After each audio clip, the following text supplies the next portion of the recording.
Bom, pessoal, nas últimas aulas a gente entendeu quais são as etapas e os pontos importantes a serem observados na hora de construir o planejamento estratégico. Aprendemos como definir objetivos e projetos estratégicos. E feito isso, é importante que vocês façam a documentação desse planejamento estratégico, seja num arquivo em PDF, Word, ou numa apresentação de slides. É importante que isso esteja documentado. E agora a gente precisa entender como nós garantimos a execução do planejamento estratégico na rotina da EJ. Como que a gente garante que os resultados que foram propostos lá na construção do planejamento estratégico sejam de fato concretizados. Para isso, a gente precisa entender alguns pontos iniciais. Então, de nada adianta realizar esforço para construir um planejamento estratégico se ele não for aplicado na prática. Então, se eu estiver fazendo um planejamento estratégico só para deixar numa pasta do Drive, ou para deixar em qualquer lugar, e eu não for aplicar ele na prática, não faça um planejamento estratégico, porque é esforço que não vai gerar resultado nenhum. Então, é importante que o esforço do planejamento estratégico esteja atrelado à execução. E para garantir essa execução, é preciso que, de novo, todo mundo na EJ tenha clareza das metas globais, que são as metas da empresa júnior, e as suas próprias metas individuais. Então, é importante que esteja claro para todo mundo. Outro ponto é que o planejamento estratégico de longo prazo, normalmente ele tem varia de 3 anos ali, ele tem que ser dividido em períodos anuais. De novo, se eu só olhar para os 3 anos e não dividir isso em períodos menores, eu vou perder a assertividade, provavelmente eu vou chegar lá no final do meu período de planejamento estratégico e não vou ter atingido os resultados. Então, o resultado do planejamento estratégico, ele é atingido dia após dia, mês após mês. Então, eu preciso olhar para isso em períodos menores. O ano também precisa ser dividido. O ano é um período de 12 meses que é muito longo, então a gente precisa ter um acompanhamento mais constante, um controle mais constante, para a gente entender quão longe ou quão perto do nosso objetivo anual nós estamos. Para isso, é importante ter indicadores que permitam verificar o desempenho da empresa ao longo do ciclo. Então, aqui a gente vão entrar as metas táticas e as metas operacionais de esforço. E o que é um ciclo estratégico, né? Então, a gente viu ali que nós podemos dividir o ano, período de 12 meses, em ciclos estratégicos. O ciclo estratégico, ele é justamente essa divisão do ano corrente em ciclos menores. Normalmente, a gente tem uma divisão de 3 meses, que são as nossas OKRs trimestrais, ou OKRs de ciclo, como a gente viu. E essas OKRs são fundamentais nessa etapa de execução, principalmente quando a gente está falando de executar na prática o planejamento estratégico. Para isso, para definir o ciclo estratégico, eu preciso ter marcos de início e fim bem definidos. Então, ou eu considero por trimestres, que é uma opção, então a cada 3 meses, ou eu posso utilizar os eventos da rede. E aí, toda vez que eu for fazer um ciclo estratégico, eu vou estar projetando como eu quero que a minha empresa júnior chegue em tal evento da rede, seja a rede gaúcha, a rede do teu núcleo, ou a rede nível Brasil também. Então, é importante também, talvez, fazer essa divisão por eventos.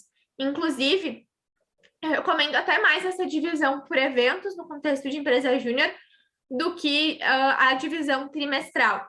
Cuidado que se precisa ter aqui é que esse ciclo, ele não pode ser muito curto e também não pode ser muito longo. Então, um ciclo de 1 mês é totalmente inviável, porque vai começar o ciclo estratégico, vai terminar muito rápido, não tem tempo de correção de ação, de fazer algo diferente para conseguir atingir o resultado. E um ciclo de mais de 3 meses é muito longo, porque a gente também, as coisas mudam muito rápido, então a gente consegue se adequar de uma forma mais rápida. O ideal é 3 meses, é ciclo trimestral. pode-se utilizar ali os eventos da rede, mas observando, então, essa questão de não ser um ciclo muito curto e não ser um ciclo muito longo também. E você lembra dos níveis estratégicos? Então, lá no início do nosso curso, nas primeiras aulas, a gente viu os níveis estratégicos. A gente viu que a estratégia ela pode ser desmembrada em nível estratégico, tático e operacional. Muito bem, como que a gente encaixa isso com a execução na prática? Porque está totalmente vinculado. O nível estratégico, ele vai ser formado, quando a gente faz o recorte do ano, ele vai ser formado pelas OKRs anuais. O nível tático, ele vai ser formado pelas OKRs do ciclo estratégico. Então, vão ser aquelas OKRs trimestrais. E o nível operacional, ele vai concentrar os resultados que deverão ser atingidos pelas áreas ou pelos membros da EJ. De novo, os resultados de esforço. E outro ponto importante aqui para a gente entender essa execução na rotina da EJ é esse desdobramento por ciclos aninhados. Então, a gente sempre vai partir, como a gente viu nas aulas anteriores, da missão e da visão da empresa, principalmente da visão de futuro. Eu vou pegar isso e vou desdobrar em OKRs estratégicos, vou desdobrar em planejamentos estratégicos. Então, aqui a gente está vendo 4 planejamentos estratégicos. Se a gente considerar que cada planejamento estratégico é de 3 anos, essa nossa figura está nos mostrando 12 anos, tá? Só para deixar claro. Cada OKR estratégico, cada planejamento estratégico vai ser desdobrado em OKRs anuais. Então, eu vou ter vou ter períodos menores ali de 12 meses. Só que se eu só olhar para OKRs anuais, talvez eu não consiga atingir o resultado, talvez eu não consiga mensurar o meu resultado da melhor forma, não consiga acompanhar isso. Talvez eu chegue lá no final do ano e tenha que correr muito para atingir o resultado do ano. Ou talvez eu nem atinja.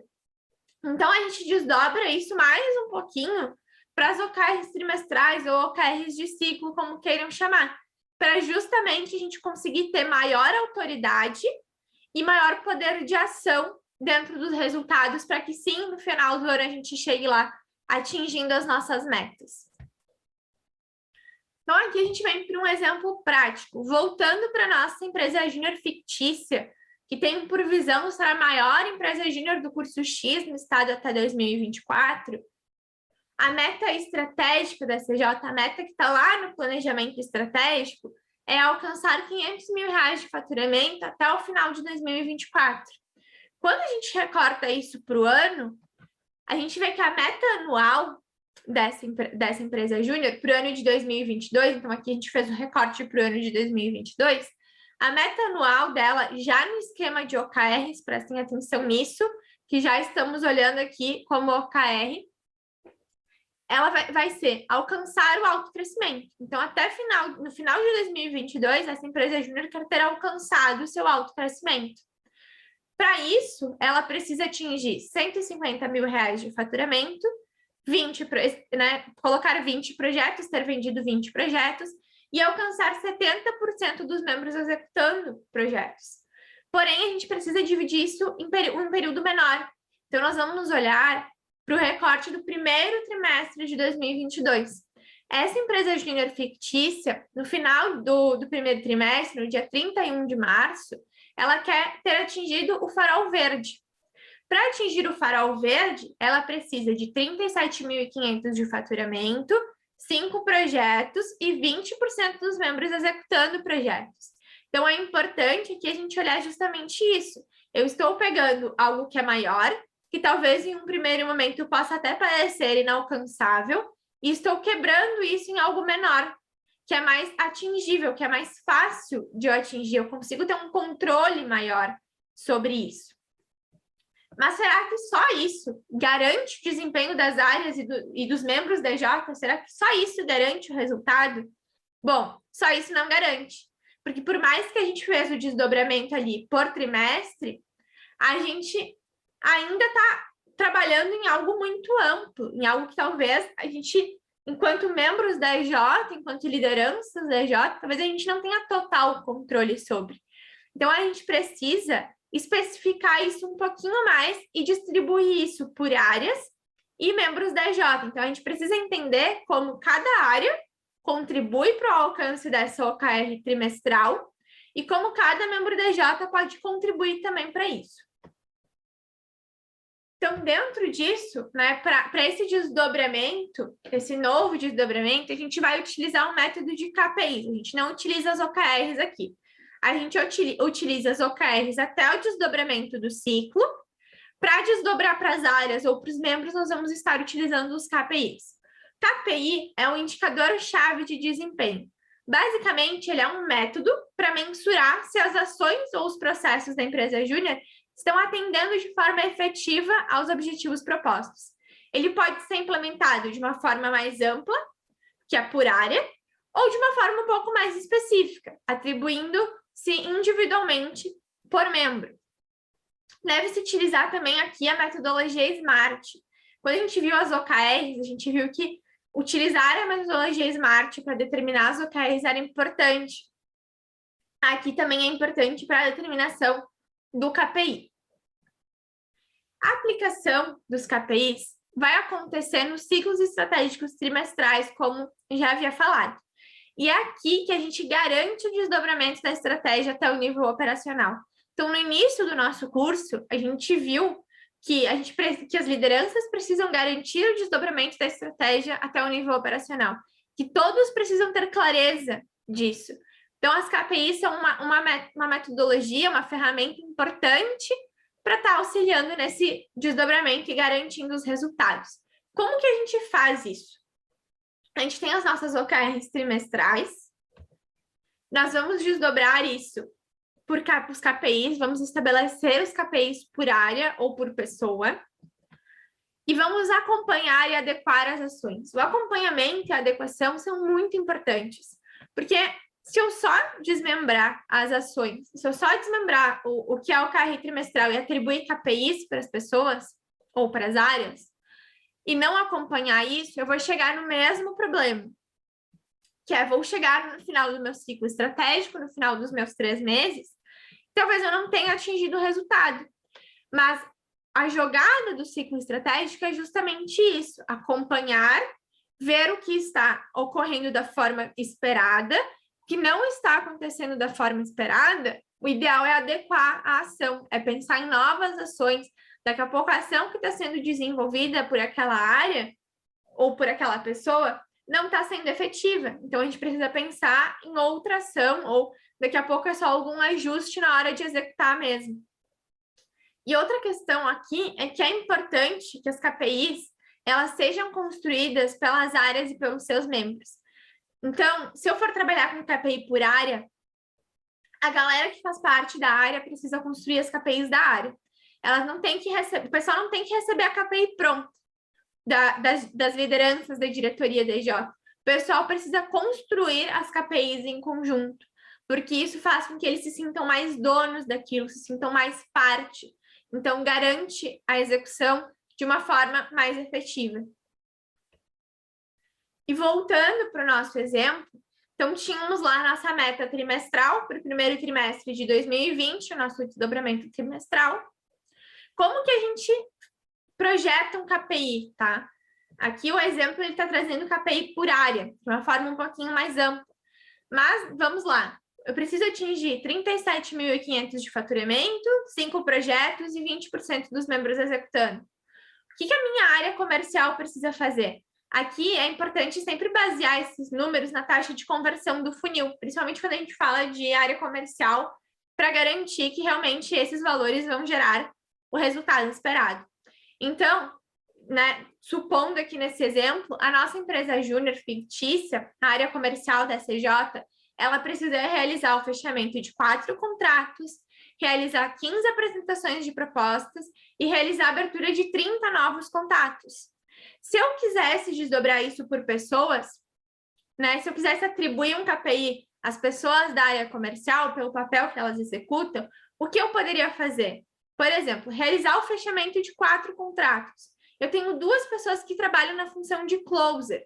Então, daqui a pouco, cada uma poderia fechar 2 contratos. A KPI de cada um é realizar o fechamento de 2 contratos. E aí, na soma, a gente vai ter os 4 contratos que a empresa júnior precisa para atingir a sua meta trimestral.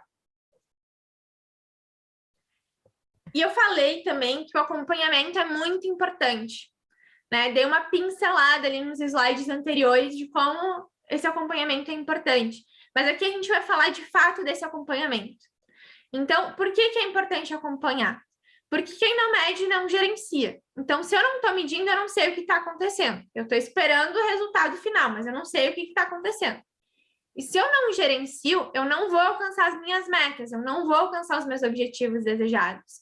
Talvez até alcance, mas não vai ser por metodologia, não vai ser por ter tido cuidado ao longo do processo, vai ter sido por sorte, talvez. Então, é importante entender isso, que quem não mede não gerencia, quem não gerencia não atinge meta. Então, para atingir os nossos objetivos do ciclo estratégico, nós precisamos gerenciar, nós precisamos medir. Então, ao longo do período do ciclo, é importante realizar esse acompanhamento dos indicadores. Como que isso pode ser feito? Nós podemos desenvolver uma ferramenta de controle do desempenho da sua EJ. Então, o Google Sheets ou o próprio Excel são ótimas opções para fazer isso. Não precisa ser um sistema ou uma plataforma contratada. A gente consegue fazer esse acompanhamento via Excel ou o próprio Google Sheets. O acompanhamento precisa ficar... Essa planilha, né? Vamos considerar o exemplo que essa ferramenta de acompanhamento, ela precisa estar disponível para todos os membros da empresa júnior a qualquer momento. Então, a gente precisa que isso seja uma gestão à vista, praticamente. Então, se o trainee DJ quiser olhar o desempenho, ele precisa ter acesso a essa planilha a qualquer momento. Então, é importante que isso esteja disponível a todos e a qualquer tempo. Além disso, é importante incluir a visão geral do desempenho como pauta das RGs de time, das áreas e da diretoria. Então, nas RGs de time, vai ser algo mais geral, de fato, mais amplo, porque a gente não vai ficar entrando nos pormenores, nos detalhes. Nas reuniões diárias, é interessante que cada área discuta o seu resultado, discuta os seus KPIs.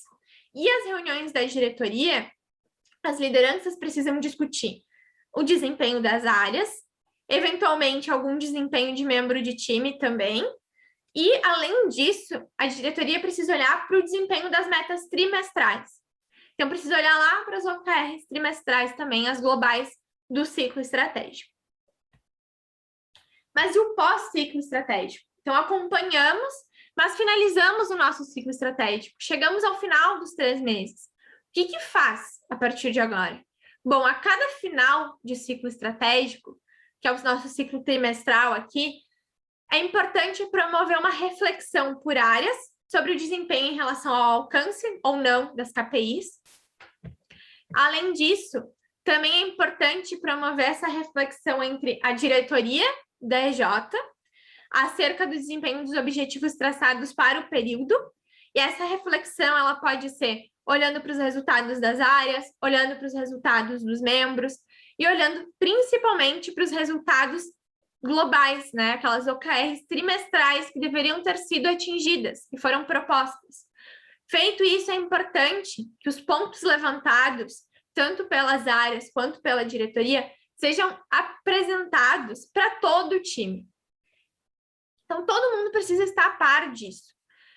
E, além disso, é importante ouvir o time. Então, buscar entender se dentro daquilo que foi levantado, alguém da equipe tem algum complemento a fazer. É importante fazer esse processo também para o pessoal se sentir parte da construção. Afinal, a estratégia ela é da empresa júnior, ela não é de uma área específica ou de um diretor específico ou da diretoria. Ela é de todo mundo quer atingir aqueles resultados. Então, todo mundo, daqui a pouco, tem um ponto a complementar, algo que enxergou que é relevante, que alguém talvez não tenha enxergado antes. Então, é importante fazer essa apresentação. Quais são os pontos, né, os aspectos que precisam ser levantados nessas 2 reflexões?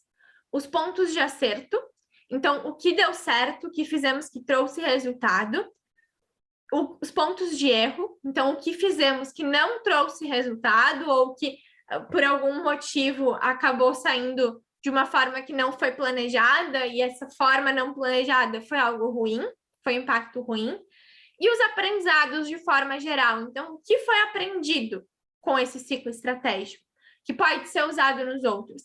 Aqui é importante que os pontos de acerto sejam replicados nos próximos ciclos estratégicos, porque eles estão gerando resultado, então a gente pode padronizar e replicar. Os pontos de erro, eles precisam ser cuidados, então a gente precisa de algumas ações corretivas. E os aprendizados complementam os nossos pontos do ciclo estratégico. E, por fim, é importante realizar anualmente, né, depois do último ciclo estratégico, a revisão do planejamento estratégico da empresa júnior.